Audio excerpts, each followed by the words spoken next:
मैं शुक्रगुज़ार हूँ, आपने थोड़ा इंतज़ार भी किया। थोड़ा मैं आज लेट हो गया।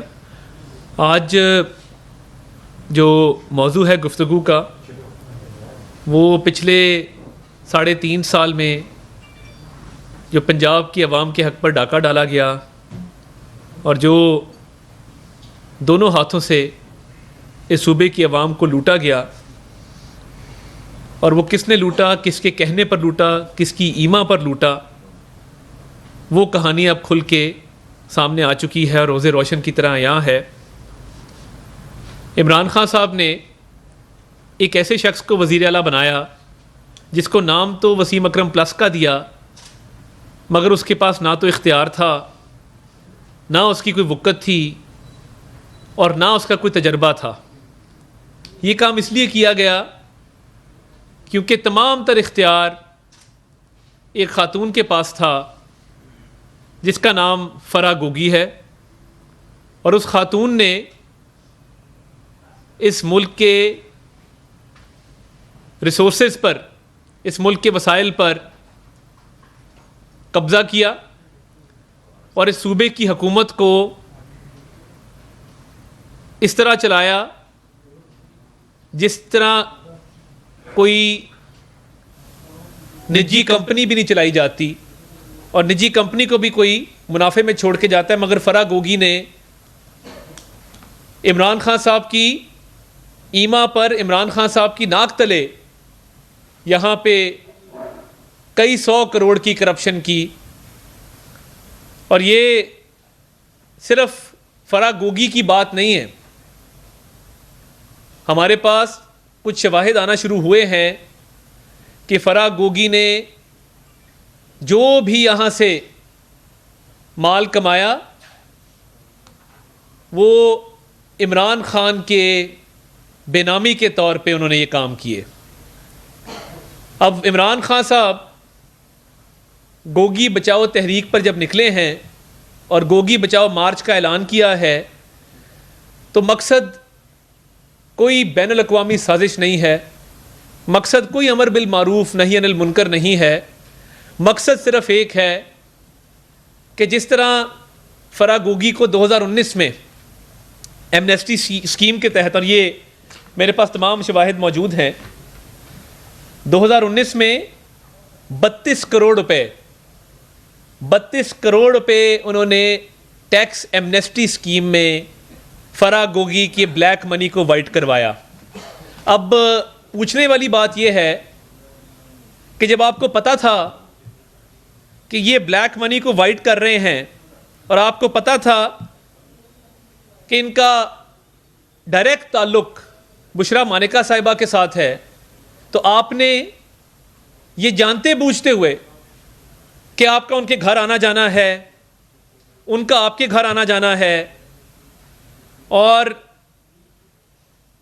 बाकायदा आपका निकाह फ़रा गोगी के घर में अंजाम पाया, उसकी तस्वीर पूरी कौम ने देखी कि आपके ज़ाती मरासिम फ़रा गोगी के साथ पहले से उस्तवार थे,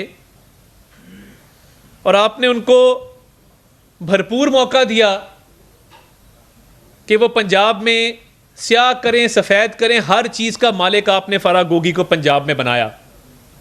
और ये जो 32 करोड़ रुपया टैक्स एमनेस्टी स्कीम के तहत वफाकी हुकूमत ने जिसकी मंजूरी दी, तो ये बताया जाए कि ये 32 करोड़ रुपया 2019 में जो आपने इनको ये सहूलत दी है, क्या ये पाकिस्तान के हर शहरी को ये सहूलत मुयस्सर थी? और आपने ये एनआरओ दिया, आप वज़ीर आज़म थे, उस्मान खान बुज़दार वज़ीर आला थे, आपके इक़्तिदार में होते हुए ये एनआरओ टैक्स एमनेस्टी स्कीम के तहत 32 करोड़ का दिया गया। और टैक्स एमनेस्टी स्कीम में ये फ़रा गोगी क्यों गई? क्योंकि इस 32 करोड़ रुपया जो टैक्स एमनेस्टी स्कीम के तहत इमरान खान साहब की इजाज़त से मंजूर किया गया, उसका सोर्स कोई नहीं था।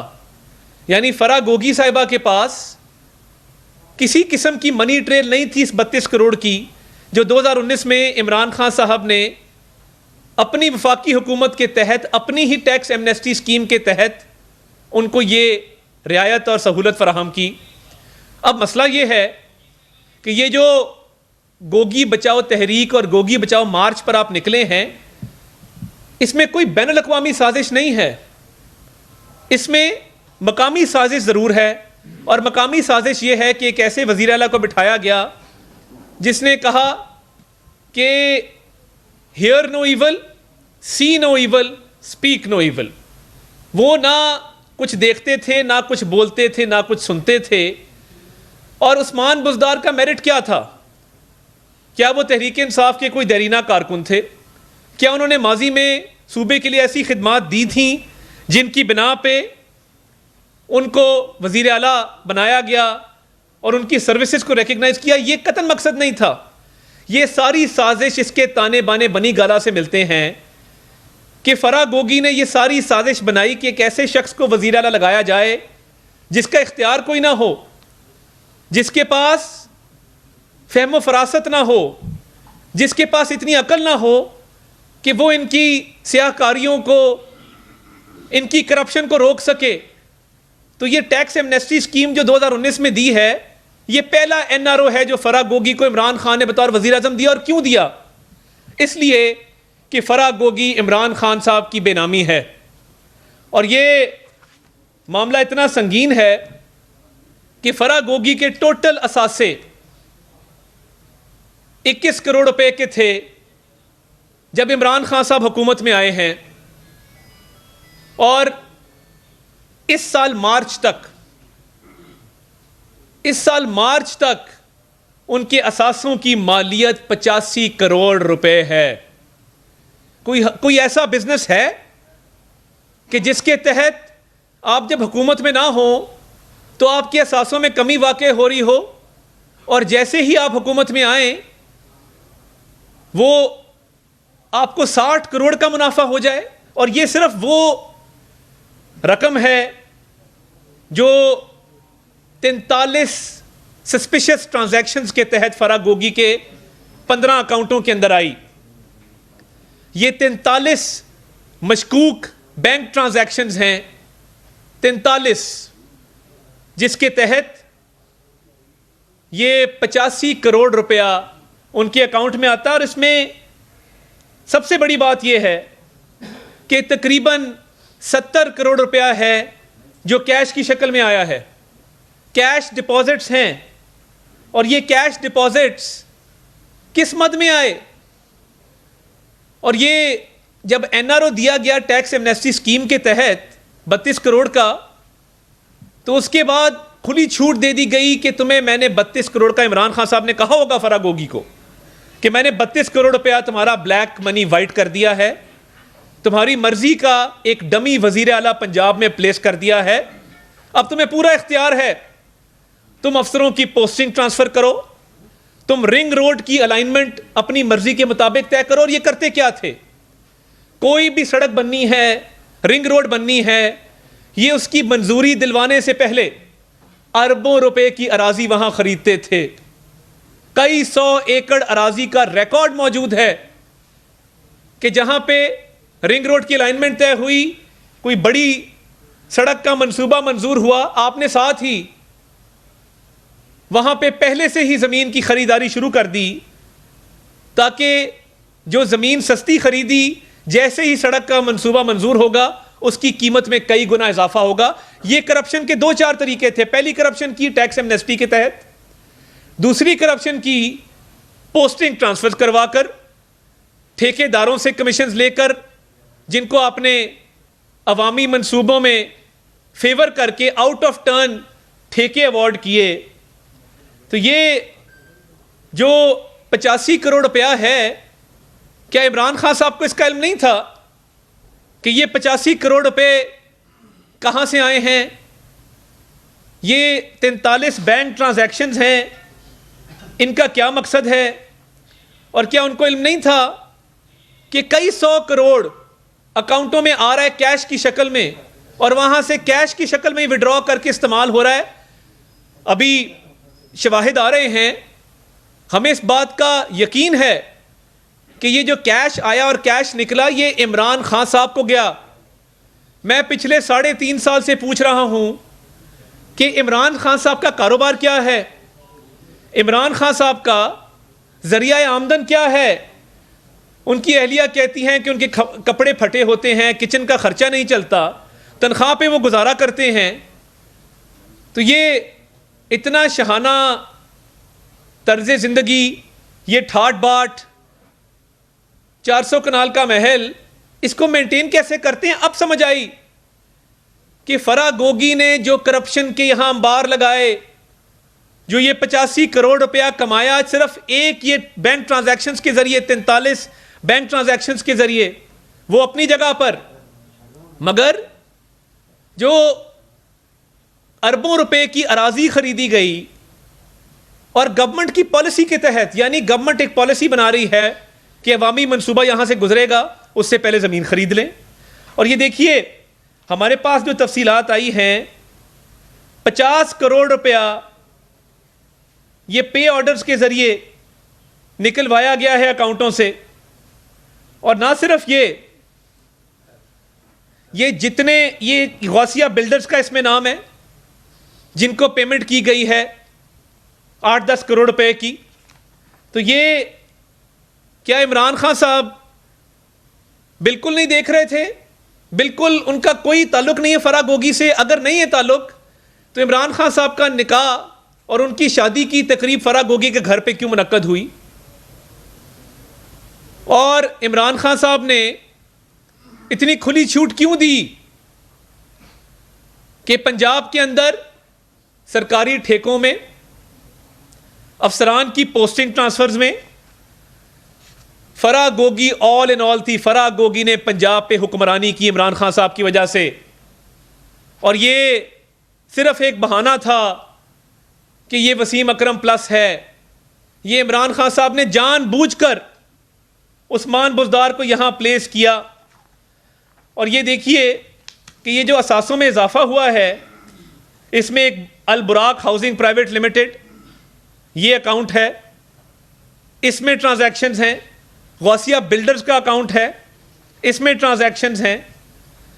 ये 43 सस्पिशियस ट्रांजैक्शंस का जवाब फराह गोगी को देना होगा और ये वजह बतानी होगी कि जैसे ही इमरान खान साहब के इक़्तिदार को ख़तरा हुआ, जैसे ही नो कॉन्फिडेंस की मूवमेंट चली, जैसे ही ये खदशा पैदा हुआ कि इमरान खान साहब को इक़्तिदार से अलग होना पड़ेगा, तो ये दुबई क्यों चली गई? अगर कोई ख़तरा नहीं था। और मैं आपको ये बताता चलूं कि फराह गोगी को बाहर भगाने में इमरान खान का पूरा हाथ है। फराह गोगी को इमरान खान साहब ने खुद बाहर भिजवाया और इसलिए भिजवाया क्योंकि फराह गोगी ने इमरान खान साहब की ईमा पर ये सारी करप्शन की, उनकी नाक के नीचे की। और ये देखिए ये वो सारे सस्पिशियस ट्रांजैक्शंस हैं, तमाम तर तफसीलात मौजूद हैं कि किस अकाउंट में कितना पैसा गया, किस मद में गया, और इसकी कोई मनी ट्रेल नहीं है। और ये तो वो अकाउंट हैं जो पकड़े गए हैं, जिनकी तफसीलात हमने हासिल की हैं। अभी तो बहुत सारे ऐसे मामलात हैं जो अनडिक्लेयर्ड हैं। दियान डेवलपर्स, अल मोइज प्रॉपर्टीज, अल बुराक हाउसिंग, ये सारी वो कंपनीज हैं जिनके तहत ये सारी करप्शन की गई है। और देखिए यूएई में फ्लैट खरीदा गया, जो पाकिस्तान से बाहर असासे हैं उनकी मालियत अलहदा है। तो इमरान खान साहब ने मौके को गनीमत जाना और उन्होंने देखा कि मेरा बतौर वज़ीर आज़म इस कुर्सी पर विराजमान रहना मुमकिन नहीं है, तो फराह गोगी को पाकिस्तान से फरार करवाया। हिम्मत करें, अगर इमरान खान साहब की बेनामी नहीं है और ये सारी करप्शन इमरान खान साहब की ईमा पर नहीं की गई, और ये सारी प्रॉपर्टीज़, ये सारा पैसा, ये सारी कंपनियां, ये सारे मशकूक ट्रांजैक्शंस, ये अगर इमरान खान साहब की बेनामी ट्रांजैक्शंस नहीं है और असल मालिक पीछे इमरान खान और असल बेनिफिशरी इमरान खान नहीं है, तो फिर फराह गोगी को बुलाएं। उनको तो आपका कुर्ब हासिल था, उनका तो बनी गाला का रोज आना जाना था। आपकी फैमिली इकट्ठी बैठती थी, खाती पीती थी, उठती बैठती थी। तो क्या हुआ? आपने फरार कराया है। और मुझे खुशी हुई कि इमरान खान साहब फराह गोगी के दफा में खुद सामने आए। यह पहला सबूत है कि यह सब इमरान खान की ईमा पर हो रहा था और इमरान खान की बेनामी प्रॉपर्टीज हैं। अगर ये बेनामी प्रॉपर्टीज ना होती तो टैक्स एमनेस्टी स्कीम के तहत 32 करोड़ रुपए की छूट 2019 में इमरान खान ना देते। अगर ये इमरान खान की बेनामी प्रॉपर्टीज और ये बेनामी ट्रांजैक्शंस ना होते तो इमरान खान साहब फराह गोगी को मुल्क से फरार ना करवाते। आए, आके तहकीकात का सामना करें।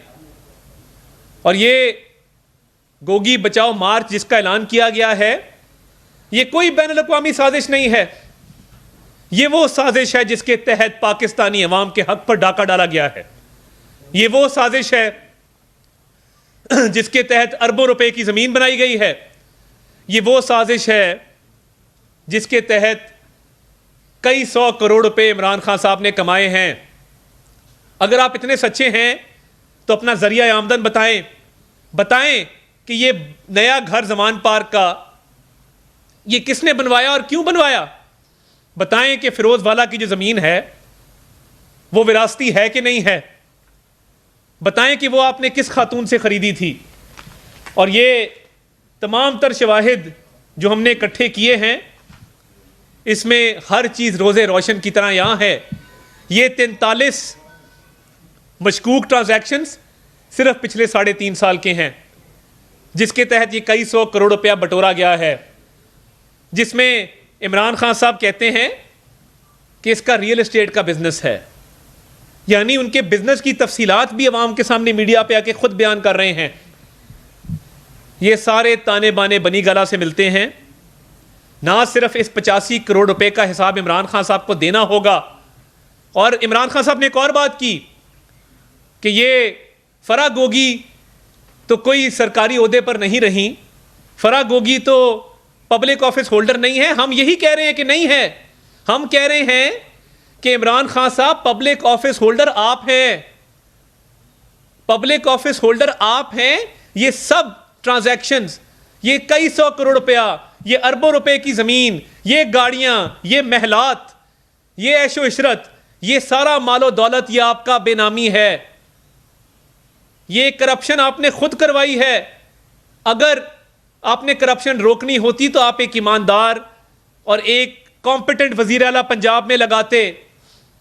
और जब आपको इतला मिली थी कि फराह गोगी ने पोस्टिंग ट्रांसफर्स के पैसे लेना शुरू किए हैं, अवामी मंसूबों के तहत ज़मीनें खरीदना शुरू की हैं, रिश्वत और कमीशन माफिया को परवान चढ़ाया है, तो आप उसका नोटिस लेते, आप वजीर आला को बदलते, आप वजीर आला को बदल के यहां पे चेक रखते। आपने ताहिर खुर्शीद को प्रिंसिपल सेक्रेटरी वजीर आला का लगाया। इमरान खान साहब ने उसको करप्शन पे हटाया खुद, क्योंकि वो माल पूरा हो गया था जो कई 100 करोड़ रुपए चाहिए थे। और वो बातें खुल के सामने आना शुरू हो गई थी कि पंजाब में हर नौकरी के पैसे लिए जाते हैं, हर अवामी मंसूबे के तहत कमीशन लिया जाता है। ये इमरान खान साहब को इन तमाम बातों का जवाब देना होगा। और फराह गोगी को जिस तरह भगाया है और अब गोगी बचाओ मार्च का ऐलान किया है, उसको उसी तरीके से वापस लाना होगा। हमने तहकीकात का सामना किया, तहकीकात हुई, कुछ नहीं निकला, मगर ये जो रिकॉर्ड हमारे सामने आया है, इसके तहत इन तमाम ट्रांजैक्शंस का, इस तमाम ज़मीनों का, अरबों रुपए की जो मालियत की ज़मीनें हैं, कई 100 करोड़ के ट्रांजैक्शंस हैं, इसका जवाब इमरान खान साहब को देना होगा। और फराह गोगी को वापस लाने के इंतजाम किए जा रहे हैं। वफाकी हुकूमत ने FBI से तमाम रिकॉर्ड तलब कर लिया है। और तमाम मुतलका इदारे जिनके पास ये तमाम डॉक्यूमेंट्स हैं, FBI हो गया, इंटीरियर मिनिस्ट्री हो गई, वो तमाम तर ये डॉक्यूमेंटेशन मुकम्मल कर रहे हैं, जिसके तहत फराह गोगी को वापस लाने के तमाम इंतज़ामात मुकम्मल किए जाएंगे और फराह गोगी को वापस बुलाकर तहकीकात का आगाज़ किया जाएगा। ये मामला इतना सीधा नहीं है जिस तरह इमरान खान साहब उनके दफा में कह रहे हैं कि वो तो रियल एस्टेट का उसका काम था, वो तो बेचारी बड़ी नेक परवीन है, वो तो बेचारी जानती कुछ नहीं, वो तो उसका तो कसूर कोई नहीं है, वो तो पब्लिक ऑफिस होल्डर नहीं है। तो पब्लिक ऑफिस होल्डर तो आप हैं, आपका बतौर पब्लिक ऑफिस होल्डर निकाह उसके घर में हुआ है, आपके ताने बाने उससे मिलते हैं, आपने उसको पूरी ढील और खुली छूट दी हुई थी कि पंजाब में जो मर्जी करे, तो अब जवाब दे भी आपको होना पड़ेगा और इन बिनामी ट्रांजैक्शंस को आकर जस्टिफाई करना पड़ेगा। और ये इतने शवाहिद मौजूद हैं कि आपको कड़ी से कड़ी तहकीकात का सामना करना चाहिए। तो इमरान खान साहब, आप ये गोगी बचाओ तहरीक और गोगी बचाओ मार्च छोड़ें और फराह गोगी को पाकिस्तान बुलाएं और उसे कायल करें कि वो तहकीकात का सामना करें। यानी यहां पे उल्टी गंगा बह रही है कि आप उसका दिफा कर रहे हैं, आप इस करप्शन को, इसके जवाब पेश कर रहे हैं, इस करप्शन का दिफा कर रहे हैं। इतनी दीदा दलेरी है कि करप्शन वाजे है, सबके सामने है, और उसके बावजूद सफाइयां आप देते फिर रहे हैं। इल्ज़ाम फराह गोगी पे है, सफाइयां इमरान खान दे रहे हैं, और इसलिए दे रहे हैं क्योंकि पता है कि कल को जवाब दे इमरान खान को होना पड़ेगा। तो इसलिए मेहरबानी करें, ये मार्च छोड़ें, इस मार्च को भी छोड़ें और इस तहरीक को भी छोड़ें और फराह गोगी को वापस बुलाएं, फराह गोगी को बुलाकर पेश किया जाए। और ये जो आपने आखिरी दिनों में इसको भगाया है, वो सबूत भी सामने आएंगे जो आपने उसको मुल्क से फरार होने में मुआवनत फराहम की है। तो ये वापस लाने के हवाले से तमाम कागजी कार्रवाई का आगाज़ कर दिया गया है और इस मामले को बड़ी संजीदगी से परसू किया जाएगा। इसमें अरबों रुपए की ज़मीनों के गबन हैं, कई सौ करोड़ के कैश के ट्रांजैक्शंस हैं, कमीशन है, रिश्वत है। इन तमाम तर मामलात पर मज़ीद तहकीकात होंगी। और देखिए, नैब की इंक्वायरी हुई है तो आके सामना करें। तो मैं ये समझता हूं कि इमरान खान साहब के पास इन तमाम सवालात के कोई जवाब नहीं हैं, और अगर हैं तो फवाद चौधरी को मैं चैलेंज करता हूं आके जवाब दे, जो कहता है मैं फराह गोगी को जानता ही नहीं। फवाद चौधरी जैसा आदमी जिसको चौथे महल्ले भी पता होता है कि गली में क्या बात हो रही है, जो अपने आप को बहुत बाखबर जाहिर करता है, वजीर इतलात रहा है हुकूमत पाकिस्तान का, तो फवाद चौधरी साहब आपकी मासूमियत पे सदके जाएं कि आप इतने मासूम आदमी हैं कि आपको ये नहीं पता कि फराह गोगी कौन है। तो ये फवाद चौधरी साहब, आपको भी जवाब देना होगा इन काले करतूतों का और इस करप्शन का कि आपके चेयरमैन तरीके इंसाफ और साबिक नाम नहाद वजीर आजम के हाथ करप्शन में रंगे हुए हैं, और आप कहते हैं कि मुझे पता नहीं फराह गोगी कौन है। आपका भी ताल्लुक पंजाब से है, जेलम से आपका ताल्लुक है, तो आप भी मेरा ख्याल है रोटी को चोची तो नहीं कहते होंगे। आपको पता होगा कि फराह गोगी ने पंजाब में क्या मामलात किए हैं और किस तरीके से किए हैं। तो मैं फवाद चौधरी को चैलेंज करता हूँ, आए और आके अपने चेयरमैन के बिहाफ पे इन सवालात का जवाब दे और जस्टिफाई करे कि ये टैक्स एमनेस्टी स्कीम के तहत 32 करोड़ रुपए की छूट क्यों दी गई, ये कई सौ करोड़ के ट्रांजैक्शन जो हैं ये कहाँ से आए, 43 ट्रांजैक्शंस, कैश कहाँ से आया, कैश कहाँ गया, ये कौन है गौसिया बिल्डर्स, और ये अरबों रुपए की ज़मीन कैसे खरीदी गई? आपका चेयरमैन दिफा ज़रूर कर रहा है, इमरान खान दिफा कर रहा है फराह गोगी का, पब्लिकली कह रहा है, और अब चीखें मार रहा है कि फराह गोगी बचाओ तहरीक में निकलने लगा हूँ, गोगी बचाओ मार्च का ऐलान कर रहा हूँ। तो ये मैंने सवालात उठाए हैं, मैं तवक्को रखता हूँ कि इसका जवाब दिया जाएगा और फराह गोगी को वापस लाकर तहकीकात का सामना करवाया जाएगा। बहुत शुक्रिया। साहब ये रहनुमाई फरमाएं कि आपने पूरी प्रेस कॉन्फ्रेंस में फराह गोगी का जिक्र किया और कहा इमरान खान को से उनके ताल्लुकात कमीशन वगैरह का जिक्र किया, क्या पिंकी पीरनी के बारे में भी कोई तहकीकात देखिए सामने आया? देखिए ये सारा मामला फराह गोगी की एंट्री कहाँ से हुई? वो इमरान खान साहब की अहलिया के ज़रिए आई बनी गाला, और ये सारे मामलात वहीं से जन्म लिए हैं जिसके तहत ये करप्शन हुई है, जिसके तहत बुशरा साहिबा ने लगवाया उस्मान बुज़दार को वज़ीर आला। इसमें कोई शक है किसी को? तो ये तमाम तर मामलात इसी ट्राइका ने किए और इमरान खान साहब की ईमा पर उनकी मंशा के मुताबिक ये तमाम मामलात हुए। फरमाइएगा कि 2 माह कबल पीडीएम ने महंगाई मार्च किया था, अब 13% से ज़्यादा महंगाई हो गई है, क्या अब आप महंगाई मार्च करेंगे? दूसरा, मियां हमाद अजहर ने अभी प्रेस कॉन्फ्रेंस में कहा है कि हुकूमत की नाअहली की वजह से लोड शेडिंग और बिजली का बहरान और महंगाई ज़्यादा आई, इसमें क्या है? देखिए, हमें अभी पंजाब में हुकूमत संभाले मुश्किल से हफ्ता हुआ है, ऊपर भी हमारी हुकूमत अभी 2 हफ्ते हुए हैं, तो महंगाई पर काबू इस तरह पाया कि आते साथ ही रमज़ान बाज़ारों में 800 रुपये का आटा किया, चीनी की प्राइस को कंट्रोल किया। हमारे से पहले 1100 रुपये का आटा का थैला मिल रहा था, 20 किलो की बात कर रहा हूँ। हमने उसकी कीमत 800 रुपये की, 10 किलो के थैले की कीमत 400 रुपये की। तो ये हमारे आने से पहले तो किसी को ख्याल ना आया कि ये आटे की कीमत सस्ती करनी है। वो किसने सब्सिडी दी, वो किसने सस्ता करवाया? उनका नाम शहबाज शरीफ है। चीनी की कीमत को, आटे की कीमत को कंट्रोल किया। और लोड शेडिंग में हमारी इतला के मुताबिक पिछले 48 घंटों में बहुत बेहतरी आई है। हम तो बिजली बना गए थे 2018 में हुकूमत से जब हम गए हैं, हम तो 16,000 मेगावाट बिजली लगा कर गए थे। तो इनकी नाअहली की वजह से, इनकी नालायकी की वजह से लोड शेडिंग शुरू हुई, तब उस पर काबू पाया भी जा रहा है और उसमें बेहतरी भी आ रही है। गोगी को कब तक पाकिस्तान लाया जा सकेगा, और फिर जब वो पाकिस्तान आएंगी तो उनके बयान की रोशनी में खासा के ऊपर मुकदमात और फिकी को मुकदमात बनेंगे? देखिए, सबसे पहली बात तो ये है कि वफाकी हुकूमत ने फराह गोगी के हवाले से, उसको वापस लाने के हवाले से तैयारी शुरू कर दी है।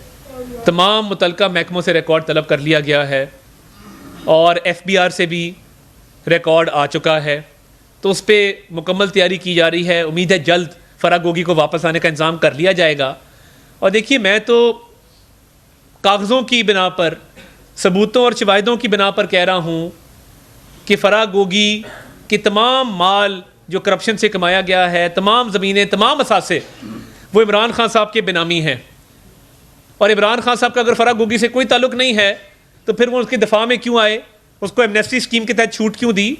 तो ये इमरान खान साहब को एक एक पाई का जवाब देना होगा। ये बताएं, एक तो ये बताएं कि ये अब सामने आए हैं करप्शन के हवाले से, आप समझते हैं कि कितने लोग जो है करप्शन में जो है वो मुलविस होंगे? दूसरा ये कि शहबाज गिल की गाड़ी को हिट किया गया है, और आप देखिए, मेरी हमदर्दी शहबाज गिल साहब के साथ, और अगर वो चाहेंगे तो उनको सिक्योरिटी भी फराहम की जाएगी, कोई ऐसा मसला नहीं है। तो वो मौजू आज का नहीं है, मगर देखिए, करप्शन में पूरी हुकूमत मुलव्विस थी। हमें सुनाते रहे अमर बिल मारूफ और नहीं अनिल मुनकर, और ख़ुद अपने काले करतूतों को छुपाने के लिए तमाम तर हरबे इस्तेमाल करते रहे। तो ये तो इतनी करप्शन किसी हुकूमत ने नहीं की जितनी पिछले 3.5 पौने 4 साल में हुई है। आप आटा स्कैंडल को छोड़ दें, चीनी स्कैंडल को छोड़ दें, अद्वियात स्कैंडल को छोड़ दें, मालम जब्बा को छोड़ दें, हेलीकॉप्टर को छोड़ दें, आप छोड़ दें कि इन्होंने अरबों रुपए की करप्शन की है। तो ये इमरान खान साहब की ज़ात के ख़िलाफ़ ये सबूत हैं। इमरान खान साहब जवाब दें, जो फराह गोगी ने मामलात किए हैं, दूध का दूध और पानी का पानी हो जाएगा। मगर अब मैं खान साहब को कहूँगा कि फराह गोगी को वापस लाओ और आपने घबराना नहीं है। आपके पास हैं तमाम के तमाम अफराद जिनको इल्ज़ाम लगे कि उन्होंने ट्रांसफ़र करवाई, पोस्टिंग करवाई, फराह बीवी को पैसे दिए, इन तमाम अफसरान से आपको बयान हल्फी लेने कुछ ऐसे जो शवाहिद हैं वो सामने आने चाहिए आपके पास, या ये जो आपके पास बैंक ट्रांजेक्शन है इनको आपके सामने पेश कर दें? ये बिल्कुल तमाम तर डॉक्यूमेंट्स को पब्लिक किया जाएगा, उन 43 बैंक ट्रांजैक्शंस को भी, उन तमाम अराजी का रिकॉर्ड भी, और तमाम तर वो जो कैश डिपॉजिट्स आए और कैश डिपॉजिट्स निकले। और देखिए मैं बार बार कह रहा हूँ कि ये 85 करोड़ रुपया सिर्फ वो है जो कैश की सूरत में बैंकों में आया है, और 23 करोड़ से मामला 85 करोड़ तक चला गया, 32 करोड़ की टैक्स एमनेस्टी अलहदा है। तो ये तो अभी वो मामलात हैं जो रिकॉर्ड के ऊपर हैं, अभी तो वो मामलात खुलने हैं जो रिकॉर्ड पर नहीं आए, जो अनडिक्लेयर्ड हैं, जो अंडर द टेबल हैं। तो ये अभी तो ये शुरुआत है। तो ये आपके सामने अरबों रुपए की राजी और कई 100 करोड़ रुपए की ये करप्शन आई है। जब ये अनडिक्लेयर्ड वेल्थ सारी आएगी और ये असासों का पता लगेगा, तो ये मैं समझता हूं कि ये पाकिस्तान की तारीख का सबसे बड़ा पब्लिक मनी का स्कैंडल है। अच्छा, ये बताएं कि फराह गोगी को नैब के जरिए लाया जाएगा, नैब तहकीकात करेगा, या कोई और अदारा उनको लेकर आएगा? और दूसरा, उनके जो ताने बाने दीगर लोगों से मिल रहे हैं, सबसे पहले किसकी नैब के जरिए गिरफ्तारी हो रही है? देखिए बात यह है कि जो फराह गोगी को वापस लाने का मामला है तो वो वजारत दाखिला के तहत हो रहा है और उनको वापस लाया जाएगा। बाकी अगर कोई और इदारा तहकीकात करता है जैसे FIA है, इस पर आपको अनकरीब ब्रीफ करेंगे और तहकीकात का सामना तो देखें करना पड़ेगा। तो इस पर हिकमत अमली ऑब्वियसली लॉ के मुताबिक जो मुतलका अफसरान हैं, जो मुतलका वजारत है वो बनाएगी। मगर अभी मेरा मुतालबा ये है कि जो इंक्वायरी नैब ने की है इनिशिएट, उस पर आके कम अज़ कम पेश होकर जवाब तो अपना जमा कराएं। और ये वफाकी हुकूमत की जिम्मेदारी है कि फराह गोगी को वापस लाया जाए, उससे बढ़ के इमरान खान की जिम्मेदारी वैसे तो जी। मेरे दो सवाल हैं। एक सवाल ये कि आपने कहा जी जो लोड शेडिंग का सारा मामला बना है, इसके दौरान आपको पता है कि इमरान खान साहब ने IPPs पर पाबंदी लगा दी थी। सुना है कि दोबारा से उनको लाइसेंस देने की बात चल रही है, तो क्या वाकई इसमें सदाकत है? दूसरा, आप ये सारे एविडेंस तब लेके आए हैं जब मार्च का ऐलान किया जा सका, ये आपकी धमकी है या दरखास्त के? देखिए हमें एविडेंस इकट्ठा करना था ना जी, तो हमें मोहलत ही कितनी मिली है। अभी जो इब्तदाई हमारे चंद हफ्ते हैं उसके दौरान जो एविडेंस है अवाम के सामने लेकर आए हैं, तो इसका मार्च से कोई ताल्लुक़ नहीं है। गोगी बचाओ मार्च अपनी जगह पर है, ये शवाहिद अपनी जगह पर हैं, और गोगी बचाओ मार्च ज़रूर करें, वो उनका हक बनता है कि वो NRO की दरख्वास्त डालें, बार बार डालें। और जहाँ तक बिजली का सवाल है, देखिए वज़ीर आज़म साहब की मुकम्मल तवज्जो है उसके ऊपर, और मुतलका वज़ीर को भी हिदायत जारी हैं, तो उसमें बेहतरी आएगी। बाकी जो एनर्जी पॉलिसी उस पर वफाकी वज़ीर खुद बात करेंगे। एक सवाल है, ये सर पिछले दौर में जो चीनी के स्कैंडल दायर हो रहे थे, क्या उन पर भी कोई तहकीकात होंगी इस तरह की, या वो किसी जंगी तरीन आप आपके साथ है? देखिए जो चीनी का स्कैंडल है, इमरान खान साहब ने क्या चीनी की एक्सपोर्ट की इजाज़त नहीं दी? तो इमरान खान साहब पे चीनी की एक्सपोर्ट के वजह से ज़रूर तहकीकात होनी चाहिए। ये प्राइवेट बिजनेसमैन के हाथ में नहीं होता कि वो चीनी एक्सपोर्ट करते जाके, चीनी की एक्सपोर्ट की इजाज़त वज़ीर आज़म देता है। तो ये इमरान खान साहब को इसका जवाब ज़रूर देना चाहिए। जी आबिद भाई, बात ये है कि आपने फराह गोगी और इमरान खान के नेक्सस के हवाले से बहुत सारी लंबी प्रेस कॉन्फ्रेंस की जी। बज़ाहिर ये लग रहा है कि जैसे ये सियासी बयानबाजी है या सियासी इल्ज़ामात हैं, सियासी बयानबाजी है, सियासी इल्ज़ामात है, कोई कंक्रीट चीज़ आपके पास आई है कि कहीं ना कहीं फराह गोगी और इमरान खान का कनेक्शन है? देखिए इसको सियासत की हमें से नहीं, देखिए आज अगर पंजाब के अंदर कोई शख्स उठ के कमिश्नर्स की, DPOs की, डिप्टी कमिश्नर्स की, सूबाई सेक्रेटरीज की पोस्टिंग ट्रांसफ़र शुरू कर दे, उसके तहत पैसे लेना शुरू कर दे, तो क्या कोई आम आदमी या कोई पाकिस्तानी ये कर सकता है? जब तक उसको हुक्मरान की बैकिंग ना हो, नंबर 1। नंबर 2, ये जितने बैंक ट्रांजैक्शंस हैं, जितने कमीशंस लिए गए हैं बिल्डर्स की तरफ से, ये इसका जवाब तो देखें ना, देना तो होगा। इमरान खान साहब का निकाह आपके घर में होता है, 24 घंटे का बनी गाला में क़याम फराह गोगी का होता है, और वो सेम टाइम पे पंजाब के अंदर करप्शन के अंबार लगा रही है। तो क्या इमरान खान साहब बेखबर थे, या इमरान खान साहब इतने नाअहल हैं और नालायक हैं कि उनको किसी ने नहीं बताया कि फराह गोगी ये मामलात कर रही है? मेरा मानना ये है कि क्योंकि फराह गोगी इन तमाम मामलात को बनी गाला में रह के सरपरस्ती कर रही थी, मुकम्मल तौर पर इमरान खान साहब और बुशरा साहिबा के साथ राब्ते में थी और खुली छूट और ढील दी गई और फिर मुल्क से भगाया गया। तो इमरान खान साहब तो अब उसके दिफा में निकल आए हैं। अब कोई पीछे गुंजाइश बची नहीं है। अगर वो उसका दफा ना करते, टैक्स एमनेस्टी ना देते और ये तमाम मामलात इतना बाइख्तियार फराह गोगी को ना करते तो शायद मैं आपकी बात मान लेता, मगर अब कोई गुंजाइश नहीं है कि इस बात को माना जाए। लास्ट ही जानना चाहूँगा वैसे अभी जो सर लास्ट ही जानना चाहूँगा कि एक जलसा जो है 15 रोज़ा जलसों का ऐलान किया है, 15 रोज़ा इम्पोर्टेड हुक्म नामंजूर जलसों का ऐलान किया है पीटीआई के, और उसके मुकाबले में मरीम साहबा के भी जलसे जो है उनकी भी अनाउंसमेंट हो चुकी है।